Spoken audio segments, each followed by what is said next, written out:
We're about halfway through the show. I thought I would just kind of check in. You guys have a good time? Okay. We are having a lot of fun. Oh boy. Wait, really? There's no way. Okay, great. You want us to go back? Well. No, come on out. Come on out. Yeah. Hey, Sam. Hi, Brad. Hey. Wow. Good to see you. I love it. We're doing it live today, family. You guys are learning a very important thing about our show, which is that it's edited. Yeah. Kevin, do you have maybe one more thing you want to say before we get into the interview? Yes. So we're here with Sam Altman and Brad Lightcap from OpenAI. Do your thing. You can check your email or whatever. Well, what we were gonna do is tee up your appearance a little bit by just giving a little lay of the land of what's been going on at OpenAI, which is a very busy company. Casey and I have been. This is more fun that we're out here for this, then. Yeah. No, jump in. You guys can be Statler and Waldorf over there. I had a list of headlines from the past couple of weeks, and if there's anything that just makes you want to roll your eyes, you can roll your eyes. Okay. So, Are you going to talk about where you sue us because you don't like user privacy? Okay. Woo!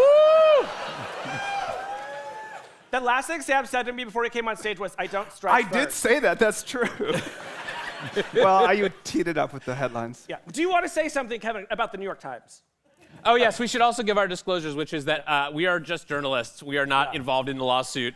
And before we get started, in grand Hard Fork tradition, we should do our disclosures, because we're going to be talking a little bit about AI tonight. So, Casey, you want to take it away? Who's excited to hear the disclosures? Amazing. Well, I'm proud to say my boyfriend works at Anthropic. He may even be here tonight. Love you, sweetheart. And I work at the New York Times Company, which is suing OpenAI and Microsoft for copyright violations alleged to the training of large language models. Did I get that right? Yeah, period. I don't know. We don't represent the company's views on the matter. What do you think of the company's views? What do I think of the company's views? Are you trying to get me fired, Sam? No, I just want to know. Kevin needs this job, Sam. I don't have any other skills. It seems like you got a podcast. I mean, a lot of things. Yes. Yeah. Well, okay, great. So, you said that. I'm going to just pretend I didn't hear that. You're pro the lawsuit. What's that? You're pro the lawsuit. I think people should read the relevant filings and make up their own mind. Yes, democracy! Democracy! We love it. We love it. We love it. And what about your mind? Well, it feels like you have something you want to say about the lawsuit. Well, I do think, I like user privacy. I don't think. You want to explain what you're talking about say what here? you mean. Oh. Well, you guys are suing us, and I'm an independent contractor. I write a newsletter. It's called Platformer. Yeah, don't drag him into this. Yeah. And one of the things that's happening is your employer is, or I don't know what you call it for an independent contractor. The New York Times. Let's just say the New York Times. Yeah. One of the great institutions, truly, for a long time, is taking a position that we should have to preserve our users' logs, even if they're chatting in private mode, even if they've asked us to delete them. And, the lawsuit we're happy to fight out, but that thing we think that privacy in AI is just this extremely important concept to get right for the future, and we care a lot about the precedent. Still love you guys, still love the New York Times, but that one we feel strongly about. Well, thank you for your views, and I'll just say it must be really hard when someone does something with your data that you don't really want them to. I don't know what that's like personally, but maybe someone else does. Okay, let's get started with the questions. That's all right. I was recently told by a guest on stage that the singularity would be gentle. So I just want to point that out to you. Casey, read your headlines. Speaking of, do we still want the headline? Let's go into the question. These people know what's been happening with OpenAI. Okay. But I think it's important to give a sense of the just sheer volume of stuff you all are doing. We've been covering tech for a long time. I don't think either of us have ever seen a company that makes this much news this regularly on this many areas. I mean, you've got hardware stuff going on with Johnny Ive. You've got, obviously, ChatGPT continues to grow. You're doing this defense contract, this $200 million defense contract, a deal with Mattel to make toys. I think you were the first company to sign a deal with Mattel and the military in the same week. I like that. Stargate, your big data center project. your attempted conversion to a for-profit company. So there's just a lot going on in your worlds. Casey? Well, but we wanted to start with something, I don't know, that I thought you might have fun talking about, which is that rascal Mark Zuckerberg keeps coming after your employees. And I'm sure this is happening to you guys on some level all of the time, but I wondered if there's been any like particularly funny or crazy moment over the past few weeks as they've really stepped this up. Any that you think have been particularly funny? Many. Many? Sure. Yeah. I don't know. I haven't slept in 4 years, so it's like, at this point, nothing phases me. One of the strangest things of the job is the amount of things that can go wrong by like 11 o'clock on a Monday morning. It's just an astonishing diversity of stuff. And so it's like, okay, Zuckerberg is doing some new insane thing. What's next? Yeah. Like, Okay, I want to gossip for just 1 minute more. Yeah. Do you only think, one? Do you Just think one. Mark We're here Zucker- for a lot of that. We can do more gossip. Do you think Mark Zuckerberg actually believes in superintelligence, or do you just think he's saying that as a recruiting tactic? I think he believes he's super intelligent.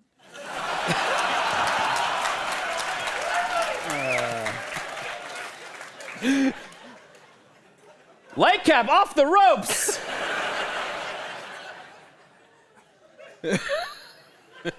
Very good. All right, but it sounds like your confidence has not been shaken by the recent raid on your employees. We're feeling good. Yeah. All right. All right. So you recently wrote this essay I just mentioned, the Gentle Singularity, and you wrote, "We're past the event horizon. The takeoff has started." And people I think read that and thought, do these guys like have a super intelligence that they're keeping it in the basement? I assume that that's not true, but tell us a little bit about why you wrote that essay and when, in your mind, we hit this point of no return. We don't have a superintelligence in the basement, but Okay. we have shipped a model that any of you can use, and I hope any of you do, that is quite smart relative to what you might have expected 5 years ago, where the world would be with AI. And we have all adjusted to this. We've all just sort of said, oh, this is the new world. We have like PhD level intelligence in our pocket, and we can use it. We can talk to it all day. We can do all the stuff for us. But it is kind of remarkable that this has happened, and this is the world now. And when you are like living through moving history, you adapt so quickly that I think it's hard to get the perspective of like, man, 5 years ago, most of the experts made fun of anyone who said AGI might be even a plausible thing to work towards, and now here we are with this thing that has come quite a long way that we can use in all these ways. And we used to try to just say like, hey, this AGI thing is coming, it might be a really big deal, it might be really important, you all should pay attention. No one cared. And we shipped a product, and then people cared. And I think we've learned again and again is, talking about it doesn't seem to break through, but if people can use it and feel it and, see where it's good and where it's bad and integrate it with their lives, then they do. And so now we see many years ahead of us of extreme progress that we feel is like pretty much on lock, and models that will get to the point where they are capable of doing meaningful science, meaningful AI research. And we continue to feel a responsibility to tell the world about that. Most people won't listen. Maybe some more people will listen this time. But we'll ship products that expose these higher levels of intelligence that we'll build. And that is how I think people will really get their hands around what's happening. Now, Brad, it's your job to manage the business of OpenAI. What does being past the event horizon towards superintelligence mean for OpenAI as a company? I imagine it makes lots of different kinds of decisions different, but like, how do you plan for a world like the one that Sam is describing as a person who runs a business? Yeah, it's the fun part of what we do. We debate this internally a lot. We will kind of wake up one day with this incredibly powerful thing, and will the world be different that day? And I think what we've all kind of agreed now is it probably won't. Kind of to Sam's point, I think like these things really have to be kind of integrated into people's lives. They have to be felt, and that change is more gradual. And so we work really closely with companies and as much as we do with users to figure out what that process will look like. I do think businesses will look very different in the future. So my kind of personal metric for what kind of business in the superintelligence age means is you've got one person who has a lot of agency and a lot of willpower, who has the capacity to start a company that can do billions of dollars in revenue. And it's hard to imagine now. Like you think, okay, I need salespeople, and I need product people, and engineers, and accountants, and so on. But all of that stuff now can kind of just be managed, right? It can be kind of built into the system, and that just gives incredible agency to individual people. So I want to get into the nitty-gritty of building this future. Right now, the agents that you all have built for coding are really extremely good. People can build a lot of amazing stuff with them. Outside that domain, we've seen less progress. Talk to me about what's going to happen the next year that makes you feel like you can start knocking off one or more of these other domains. Well, first of all, coding's pretty general purpose. If you can write code, you can do a system that can write code, just like a person that can write code, can make a lot of other things happen. But we are beginning to see scientists be much more productive with this. We're seeing companies like really change a lot of their workflows. The thing, though, that I am excited for, most of the way people use AI today is sort of like send a request, get a response. You send ChatGPT a request, it might think for a second, it might not, it sends you something back. You are in one of those like vibe coding things and you do something and you get something back. I think I'm very excited for a world where each of us has a copy of O3 or many copies of O3 that are just constantly running, constantly trying to like say, oh, I see this happening, now this, and I'm reading Slack and I'm reading email and I see this and this and this, and you asked about this yesterday, here's a new idea. And starts to just, we have this like team of agents, assistants, companions, whatever you want to call them, that are doing stuff in the background all of the time. And that I think will really transform what people can do and how we work, and kind of maybe to some extent how we just sort of like live our lives. So I use O3 all the time. It is helpful to me as a journalist. It can fact check stuff for me. It can edit stuff for me. When is the moment when like it just kind of knows what I do, and in the morning it actually just kind of starts doing that stuff without me telling it? Well, that's kind of what I'm talking about, except I don't think it should be without you telling it. But I would love if I woke up every morning and there was a drafted response to every email that had come in overnight, and I could click and I could say, I want to send this one, I want to edit this one, I want to send that one. If I could open ChatGPT and say, hey, here was the stuff you were working on yesterday that you didn't finish on your to-do list. Here's my attempts at that. Do you want me to take this action, that one? And by the way, here are these other things that happened overnight in, with a customer or in the world or whatever. And, here's a set of stuff I could do for you. And I have like all of this ready to go. And I could just sort of go through and say like, okay, do that, don't do that. Here's what should have been different here. That I'm very excited about. But I don't want to like go to sleep and have O3 just start taking actions for me. All right. I use O3 a lot too, and I find it very useful. The thing I will say is that it lies. It like more than previous models, I feel like it is a crafty, shifty assistant that will just once in a while make stuff up. And actually, it seems like how the hallucination rates on these newer models are staying about the same, or maybe even getting worse. So do you have a theory on why that might be? I think it did get a little bit worse from O1 to O3, and we'll make it much better in the next version. I think we're earlier in learning how to align reasoning models and also like how people are using them in different ways, but I think we've now learned a lot, and I would suspect you'll be very happy with the next generation there. So you made your largest acquisition to date this year with Johnny Ives I/O. The first crop of AI hardware that we've seen has not been particularly successful. Brad and Sam, what do you guys feel like you're seeing that makes you feel like you can do something different here? Well, every time you kind of re-platform technology, there tends to be kind of a corresponding set of things that get built that change how we interface with that technology. So I think the question here is that going to happen again?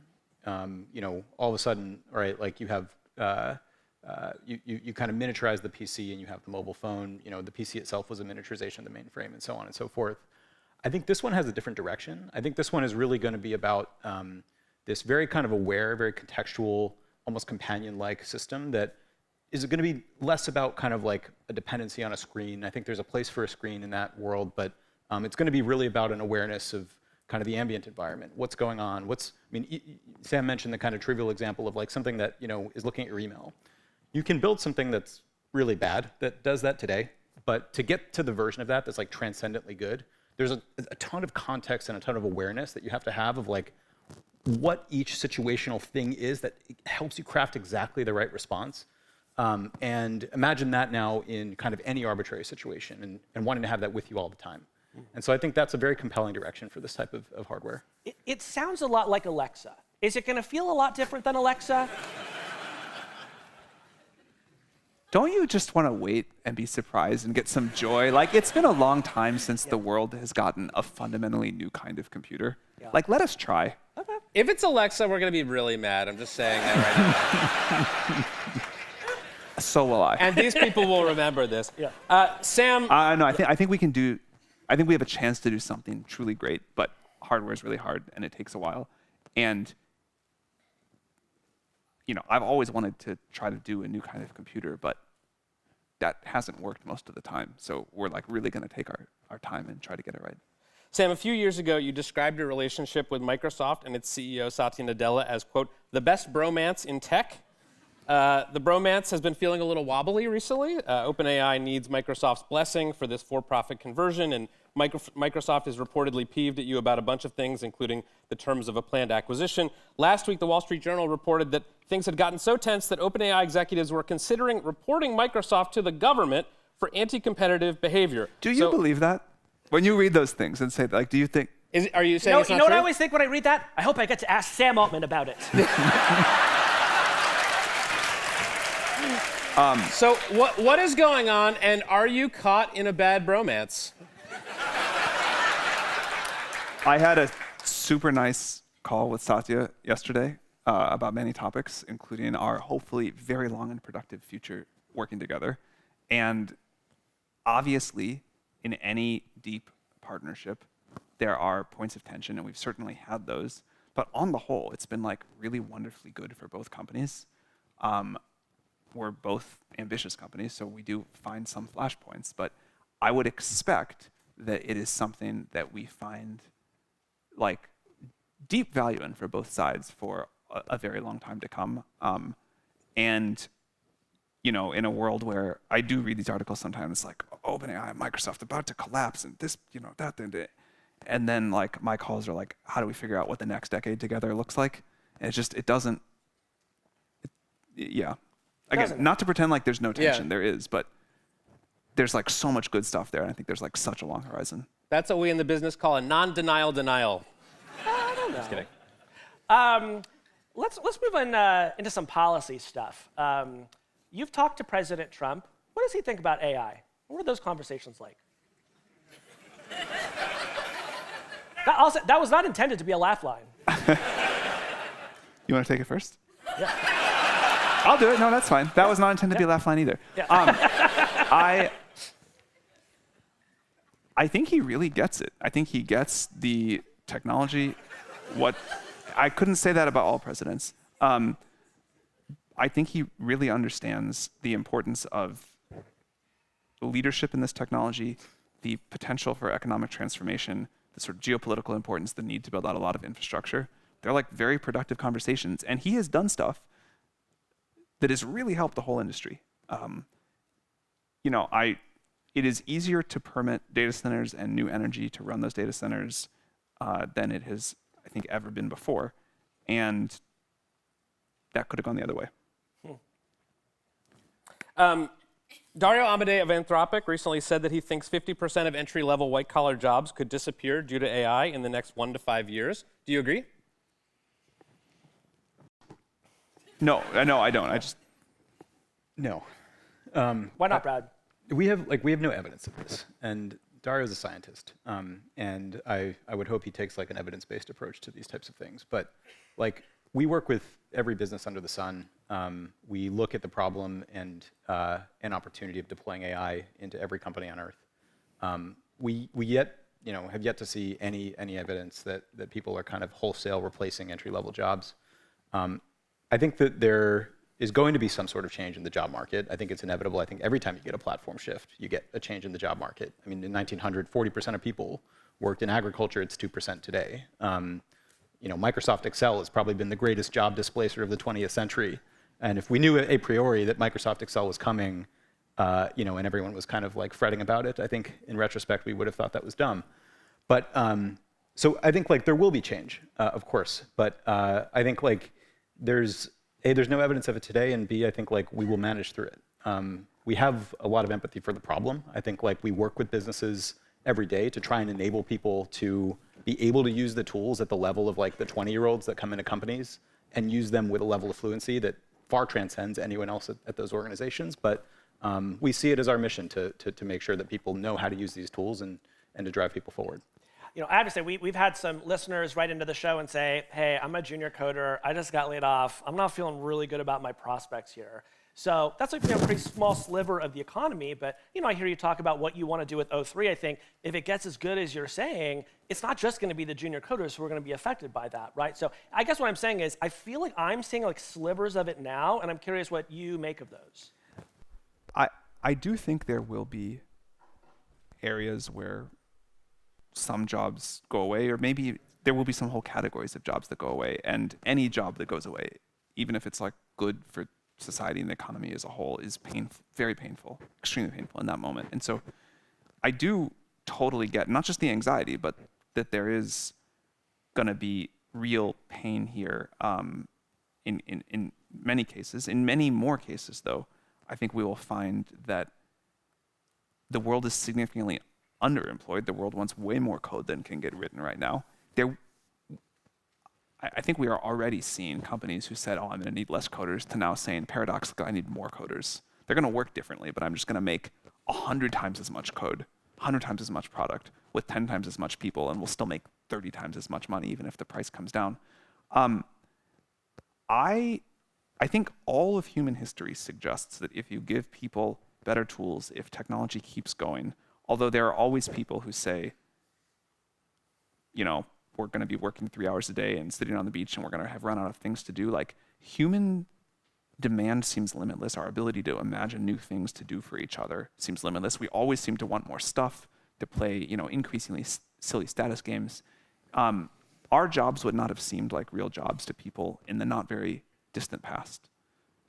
Like, they'd be like, you're sitting around like talking on stage and you're trying to like make a piece of software and you're trying to like do a podcast and you're trying to make people laugh. Like, that's great, but that's like play. That's not a job. You have plenty of food to eat. You have all this stuff to do. You have this unimaginable luxury. And because I think human imagination and desire, demand, whatever you want to call it, is limitless, we will find incredible new things to do. Society will get way richer. I think generally society gets richer. Unemployment goes down, not up, and I'd expect to keep seeing that, even though people, I think, don't talk about that very much. And the entry-level people, I think, will be the people that do the best here. They're the most fluent with the tools. They're the most able to think of things in very new ways. They have this sort of largest canvas. So there's going to be real downside here. There's going to be real negative impact. And again, like any single job lost really matters to that person. And the hard part about this is I think it will happen faster than previous technological changes, but I think the new jobs will be better and people will have better stuff. And the kind of like take that half the jobs are going to be gone in a year or 2 years or 5 years or whatever, I think that's not how society really works. Even if the technology were ready for that, the inertia of society, which will be helpful in this case, is like, there's a lot of mass there. The thing we actually see empirically, if we want to talk about kind of what we observe, is somewhat what Sam's describing. It's actually there's a class of worker that I think is more tenured, is more oriented toward a routine and a certain way of doing things in a certain role, that is not actually sophisticated in use of these tools. They're not adopting them. They tend to think that it's not worth their time or whatever it may be, and I think there's a lot of fear there. And a lot of what's driving that fear are like 20-somethings that are actually coming into the workforce who have been using these tools for years and years and who've mastered them in a way that like they kind of look at these other jobs and they're like, why would you waste your time doing that thing? I can do that much faster. And so the thing that companies actually worry about deeply is not the entry-level job. It's really the job of the person that has been at the company for 30 years, who's done something in a very kind of rote and routine way, where there's an urge on the side of management of wanting to really kind of modernize the tool set. And what do you do with that, right? And that's I think, actually the kind of addressable problem for us. Sam, 2 years ago, you testified to Congress about the need for more AI regulation. More recently, you went back to Washington and testified again that you supported a light touch regulatory regime. And earlier this year, you said you supported a federal preemption on state-level AI regulations, a version of which is now part of the Republican budget bill. What changed? Did you see the regulations that people were writing and thought, we wanted regulation, but not like that? No, I still think we need some regulation, but I would say I think like a patchwork across the states would probably be a real mess and very difficult to offer services under. And I also think that I have become more, I don't know if jaded's quite the right word, but something in that direction about the ability of policymakers to grapple with the speed of technology. And I worry that if people write, if we kick off like a 3-year process to write something that's like very detailed and covers a lot of cases, the technology will just move very quickly. On the other hand, as these systems get quite powerful, I think we clearly need something. And I think something around the sort of like the really risky capabilities, and ideally something that can sort of be quite adaptive and not like a law that survives 100 years and sort of says, here's exactly the things you can do and not do, would be good. But yeah, it's like impossible for me to imagine a world where society doesn't decide we need some framework here.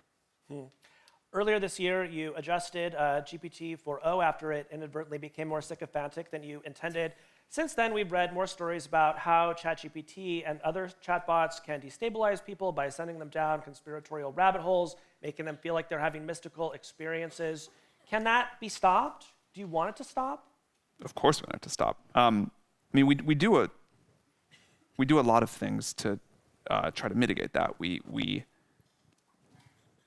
If people are having like a crisis, which they talk to ChatGPT about, we try to suggest that they get help from a professional, that they talk to their family. If conversations are going down a sort of rabbit hole in this direction, we try to cut them off or suggest to the user to, maybe think about something differently. But I think the broader topic of mental health and the way that interacts with over-reliance on AI models is something we're trying to take extremely seriously and rapidly. We don't want to like slide into the mistakes that I think previous generation of tech companies made by not reacting quickly enough as a new thing sort of like had a psychological interaction. Have you ever thought about just like literally putting a warning on that says, this is ChatGPT, you are not talking to God, you are not having a religious experience? The model will tell you things like that, and then users will write us and say like, you modified this, and they change their like custom instructions. But yes, there need to be a lot of warnings like that. However, to the users that are in a fragile enough mental place that are like on the edge of a psychotic break, we haven't yet figured out how a warning gets through there. We also have to be careful because there are an incredible number of use cases that I think probably by sheer volume outweigh some of the use cases you're describing, where people are really relying on these systems for pretty critical parts of their life. These are things like almost kind of borderline therapeutic, or I get stories of people who have rehabilitated marriages, have rehabilitated relationships with estranged loved ones, things like that, where it's highly net positive, and there's not a dependency, but it's the first time in their life that they've had something that they feel like they can confide in, and it doesn't cost them $1,000 an hour, right? And I was surfing in Costa Rica the other day, and someone paddled up to me and was chatting with him, a local Costa Rican guy, and he's like, "Where do you work?" I said, "OpenAI." He's like, "Oh, you make ChatGPT," and he started crying. He was like, "ChatGPT saved my marriage. I didn't know how to talk to my wife." And it gave me tips to talk to my wife, and I've learned that, and we're on a much better path. And it sounds like a dumb and like stupid story, but like it's not. I mean, I was there. That's great. We're back to even because a chatbot tried to break up my marriage. Well, not our chatbot though. Well, it was your chatbot, but it was inside Bing, so we'll spread the blame around there. Now, Sam, you just had a kid. Congratulations. Thank you. Thank you. Do you think over the course of their lifetime, your kid will have more human friends or more AI friends?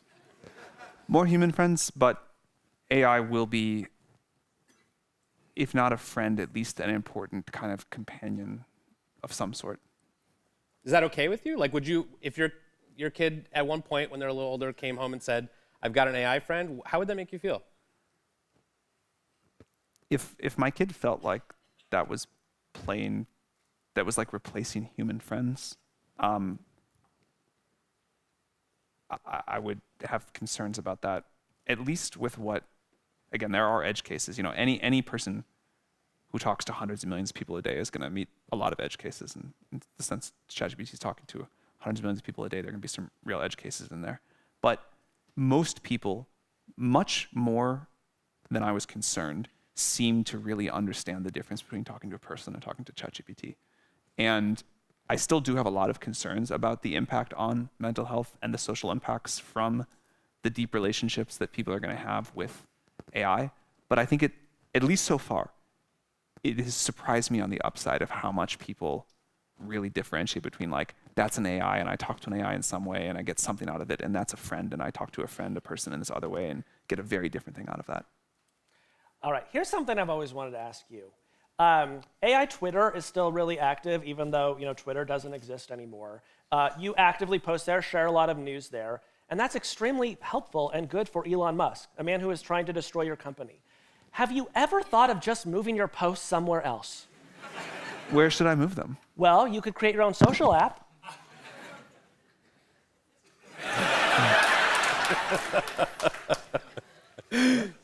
Don't go to Blue Sky. They don't like AI there. Well, They're not going to be nice to you there. It's a rough neighborhood. Maybe as a last thing, we wanted to know this too. We'd invite you both to answer this. Is there any part of your life that you feel like, I want to wall this off from AI a little bit? It's fun to talk about AI. We think it's all very useful. We're excited to keep building it. But this particular thing, we're going analog. I gotta think about that one. Surfing, presumably. Although maybe you ask it for tips. We're roboticizing that now too. It's unfortunate, but let me think about it. I'm big on the analog stuff. I put my phone away and go for hikes every weekend, and hanging out with my family, I put my phone away.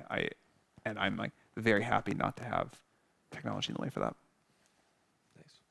All right. Brad That's and Sam, that. thank Brad you and so much Sam, for thank joining you. us. Thank you. Thank you. Thank you, Brad. Thank you.